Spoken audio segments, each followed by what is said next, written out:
Welcome to another episode of Stay Tuned Gaming on the Week as I go through some of the biggest news stories of the week in gaming. If you like this video, like, comment, and subscribe. Let's talk about what's happening out this week. Saudi Arabia increases their shares and stock in esports and in multiple video game deals. Embracer Group is planning to release a lot of AAA games by the end of it.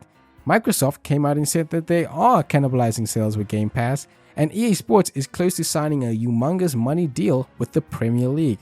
Let's get started. Alright, let's start with the Saudi Arabia deal that's all been talked about. So Saudi Arabia actually has quite a lot of money in gaming, and they have stocks in basically the biggest video game companies in the world at the moment. They have stocks in EA, Take-Two, and of course in Nintendo.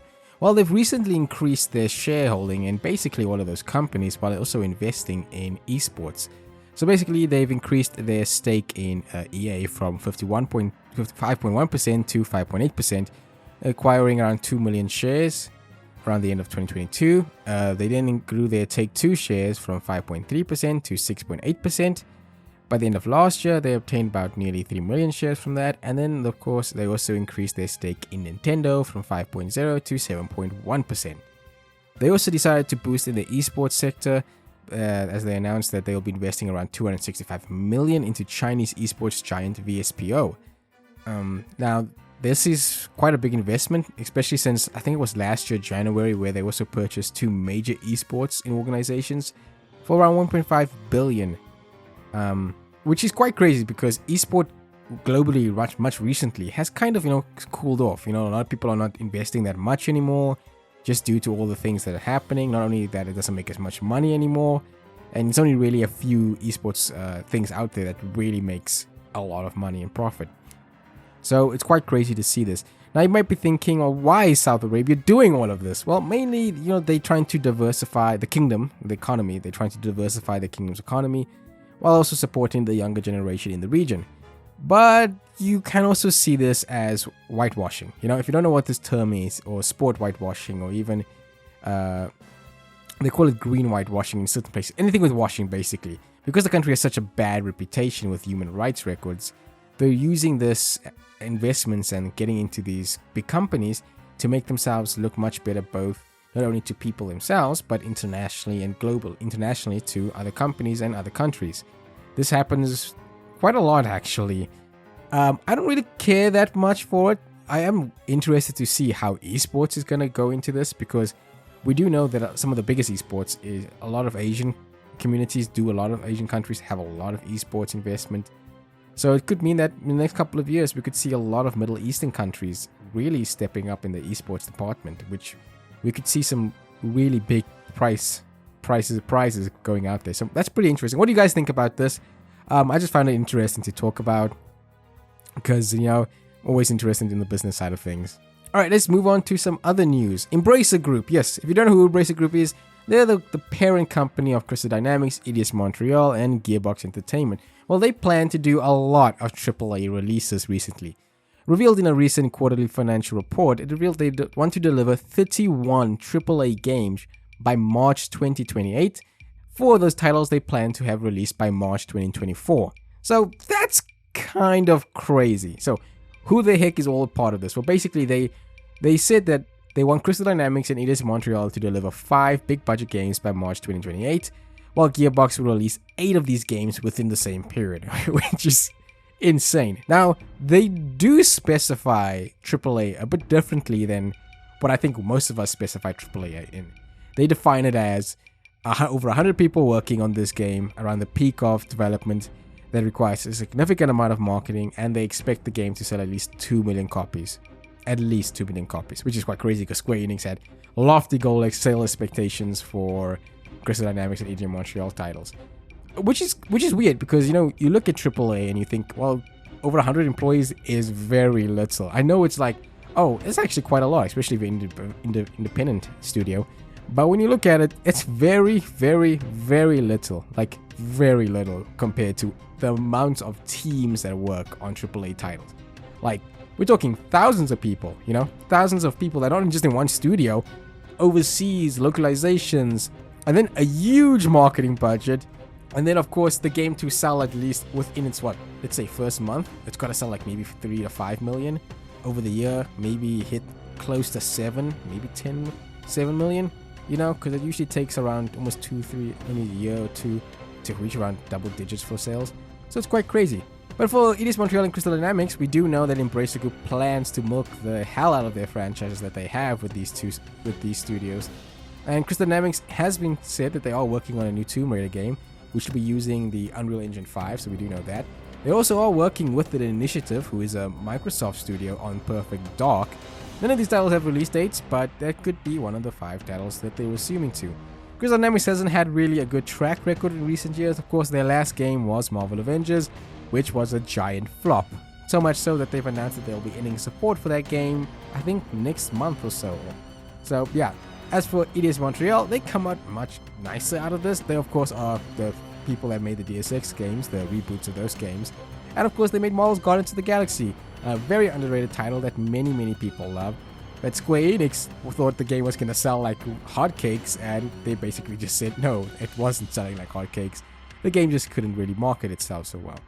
Embracer Group has a lot of titles that many people want to bring in, like Legacy of Kain and Thief. But I'm quite interested in this. What titles do you think they are going to bring? Because we do know it's going to be a DSX game, and we do know it's going to be a Tomb Raider game. But what other games do you want to see from these two studios? You know, I still think there's some talent with Crystal Dynamics. I know the Tomb Raider franchise wasn't a lot of people's favorite. I think the first game was really good, the second game wasn't as strong, and the third game was a complete mess because Esports Montreal jumped into that project. When they didn't want to do that project, they wanted to do another DSX game, which got cancelled. Then Crystal Dynamics was put into Avengers. So there was a lot of stuff happening with that. So let's see what happens. Embracer Group, of course, is trying to just expand much further into it. So yeah, pretty interesting deal. What do you guys think about it? What games do you think they're going to bring?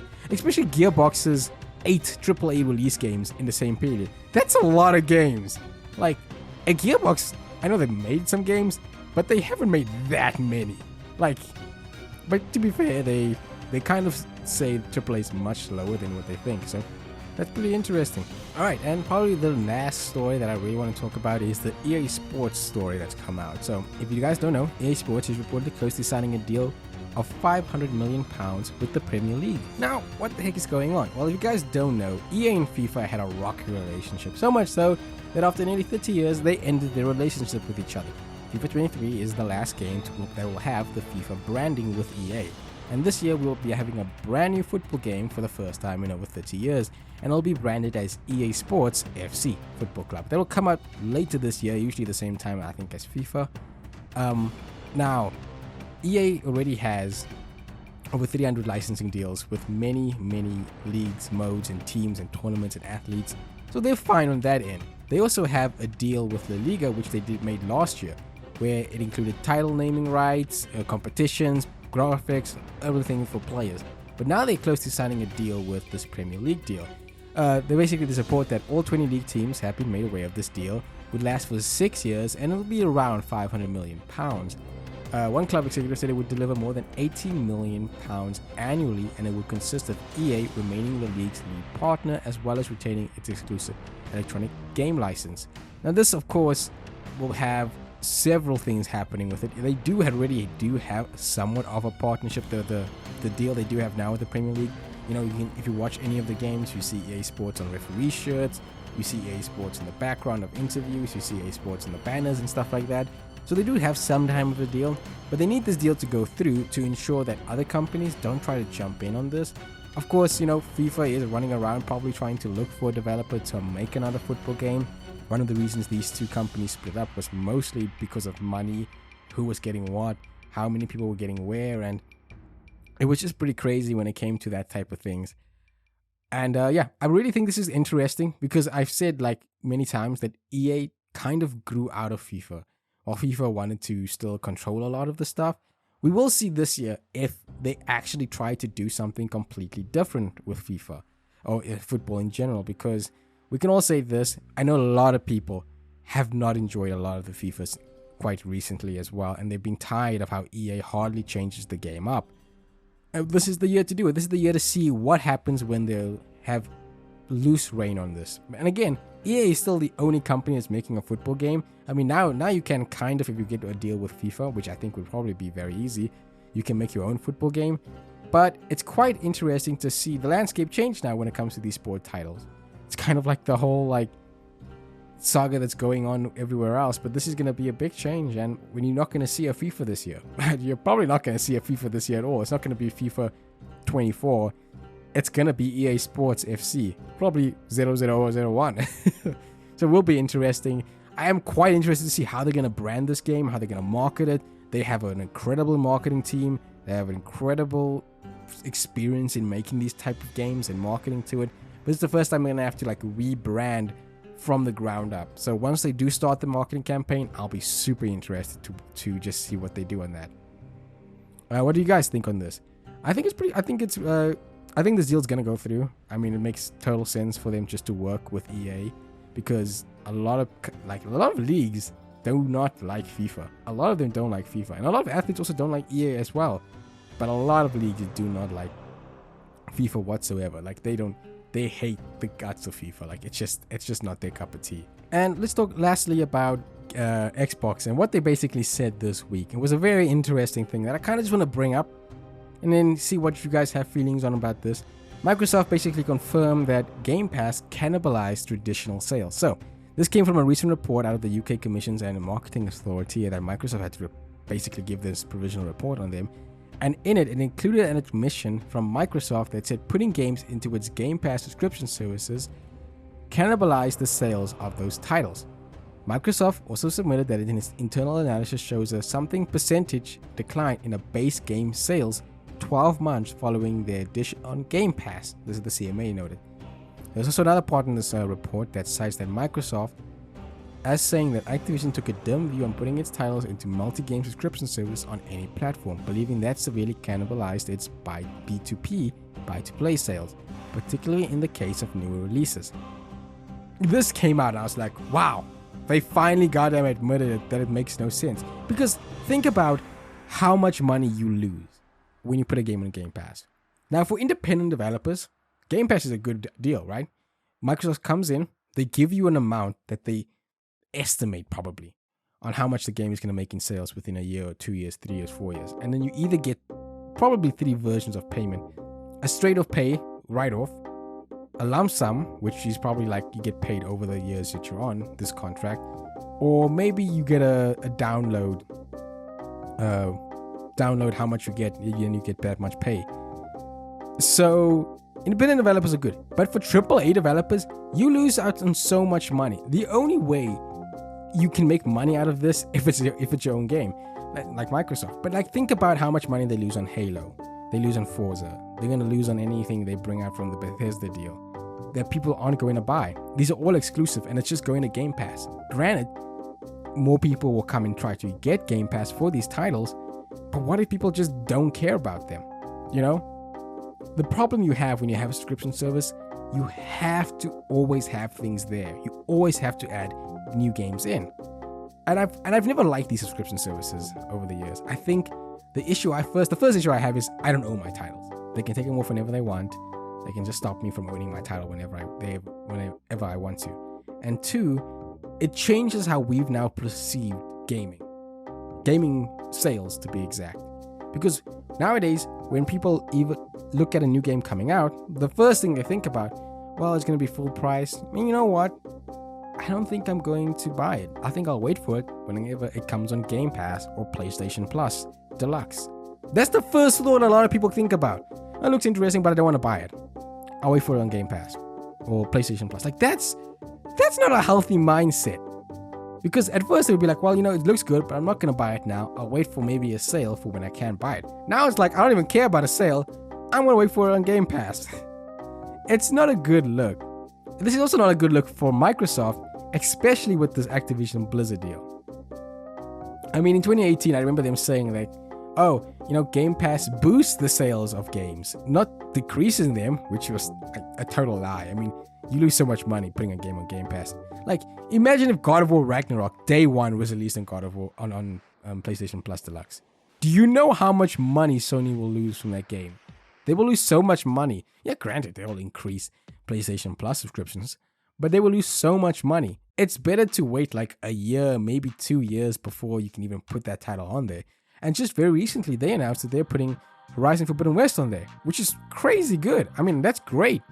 I mean, it makes sense because the game has been out for what now?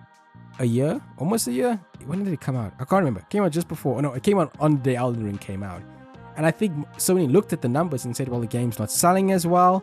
It's already pushed its sales. And I don't think they're going to release any DLC for it anytime soon. I know there was like that leak Battle Royale thing that came out, but that's very early stage. And they released it on there. And I think that's a good way to do it because they have PC sales for that game that are going to probably come out much later. And that will boost the sales once again. So putting it out here on Deluxe is actually a pretty good idea. But this isn't good for them with this Activision Blizzard deal. Because the one thing that Microsoft has said is that this will not harm the other companies, right? They need to prove that it's not going to be harmful to the industry. But you've just said, if we put it on Game Pass, it hurts sales. Which means that is harmful to the industry. It's basically saying, if you don't have the game on Game Pass, you're going to pay 10 times the price. That's not a good sign. That's not a good look for them at all. Because they've been trying to just spout this. We're not going to take it off. We're going to give them 3 years, 5 years to before we put it on Game Pass. Or it's going to be on Game Pass, but we'll still sell it to Sony. It just, looking at it, it doesn't look well for them. Because the sales, the whole thing is that they're trying not to hurt the industry, right? That's what they keep saying. But this will hurt the industry. Game Pass is already hurting the industry of video games. Because so many games nowadays are not being bought. So many people are just waiting for it on Game Pass, like I've said. Oh, PS Plus. They don't want to buy games anymore. People don't want to buy titles anymore. Why would I want to buy a title? When I see a new Xbox game, I'm like, I'm not going to buy it. I'll just get Game Pass. If I see a new PlayStation game, I'll be like, you know what? I will probably buy it. At least I know that Sony will sell me a game. And heck, even Nintendo, I'll buy Nintendo games because there's no way they're putting their stuff on subscription services, mainly because they know their games will always sell. There's no way you'll see Legend of Zelda on the Nintendo Switch Online store. Like, I know they just added in, I think they added in GBA games now recently, which is great for them. But you'll never see Legend of Zelda on there, ever. I mean the new one, not the old one. The new one. Because what's the use? They can still sell Breath of the Wild right now. Even though the sequel's coming out, they can still sell Breath of the Wild right now. So it was an interesting thing. What do you guys think about this cannibalizing sales? What do you think about Game Pass? What do you think about the future of the industry when it comes to these subscription services? I see it as a pretty bad future. I do. Because nowadays, whenever a new game is announced, we don't even care about buying it. We just want to wait for it on Game Pass or PlayStation Plus. And the problem is, companies are going to take even more drastic steps to get people to buy into the subscription services, which means they're planning on getting more and more top-level games out. And Microsoft, I've said it, loses a lot of money by putting their day one releases on Game Pass. You lose a lot of money because eventually you can only get that many subscriptions before you hit a wall. Because no one, you'll hit a wall. Not everyone plays games. If 7 billion people play games, you'll hit the wall of 7 billion people. And then you have another 10 that you need to take care of, huh? I'm just throwing numbers out there. I know it's not real. I know we don't have over 50 billion people living on this world. But I'm just saying, if 7 million people play video games, you hit a wall eventually by 5 or 6. Because not everyone wants to play Game Pass or Microsoft titles. And that's it. And they've already had a huge issue of single-player titles. Microsoft has talked about them losing in Game Pass subscription services and losing out in a decrease in a lot of this stuff because they don't have any first-person games. They don't have any. The ones they have had, they've pushed back. And the only ones I think that's coming out this year is, I think Starfield maybe coming out this year. They had that one Redfall game. I think it's called Redfall game. I don't know. And then a Forza game. I think that's it for this year. I can't remember really anything else coming out this year for Microsoft. And the games that have come out haven't been crazy sellers. The only one I can think of was Halo. And Halo isn't even that talked about anymore. People are just talking about how terrible Halo is. How terrible the engine is. How terrible they've made it a live service game. Forza's great, but it's still just a racing game. It's still a very niche title. And I know there was talk about the Hi-Fi Rush game that came out, but hey, that's still just a small game. It's not a game like God of War Ragnarok that's going to sell me on a console. But what do you guys think about it? Where do your thoughts lie on subscription services, traditional video game sales? And are you that type of person where you just, think about it immediately when you see a new game? I'm going to wait for PlayStation Plus. Let's find out. All right, and to wrap up the video, let's talk about the video game releases for this upcoming week. We don't really have a lot, so I'm just going to go through the 3 big releases I think for this week. First off, on February 21st, we're going to have Atomic Heart and Like a Dragon Ishin, which is the remaster of the spin-off Yakuza game, will both be coming out on February 21st. They'll be available for all consoles except Nintendo Switch. Of course, they'll also be available on PC. Then on Friday, February 24th, we'll have Octopath Traveler 2. This releases for PC, Nintendo Switch, PS4, and PS5. So no Xbox at the time of recording this. Maybe they will. I don't know. The first game I think was only on Switch, so you never had it a game anywhere else. I do think it came to PC. Not 100% sure on that. I did enjoy the first title. I never finished it. It's a very old school JRPG. If you are looking for something very old school, it tells like multiple stories, not one, just multiple stories of these. I never finished it. Maybe I should. Beautiful art style, beautiful music if I remember correctly. And it uses the BP system from Bravely Default. But I will recommend you picking it up if you want something different. It looks really fun, looks very unique, and looks like they fixed some of the things I had criticisms of when I was playing that title at first. So yeah, that's happening then. So if you guys liked the video, like, comment, and subscribe. As always, you got to do the YouTube stuff nowadays. I have found out. And do tell me what else you want me to cover in the future. I'm trying to do these things like every week, but I also want to do some other videos and get better at making some videos. So yeah.